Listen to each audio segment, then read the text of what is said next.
Walang palaging tatay, ba? Parang mainit yata ulo mo sa mga tatay. Society, sa lipunan natin ngayon, presensya ng isang ama ay may impact or implication sa buhay ng isang bata at sa formation ng isang pamilya. 4 responsibilities. 4 na dapat na responsibilidad ng isang tatay o ama ng tahanan.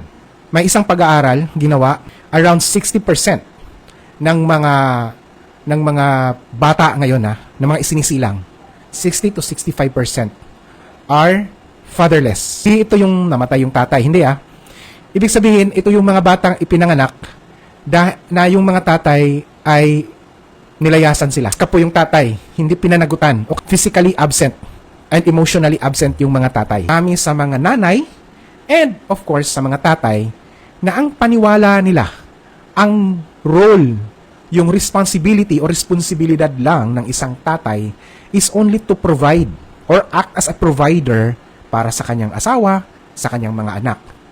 Kapag na-ipro-provide ng tatay na nabibigyan niya ng pang-tuition yung anak, nakakapagbigay ng pagkain sa pamilya, yun ang sabi nila, ano na yun? Okay na yun, goods na yun. But you know what? Hindi lang ito yung kanyang responsibilidad. Very alarming pa is that pataas din ng pataas ang kaso natin. Sa Pilipinas lang to pataas ng pataas ang mga kaso na nagkakaroon ng domestic violence.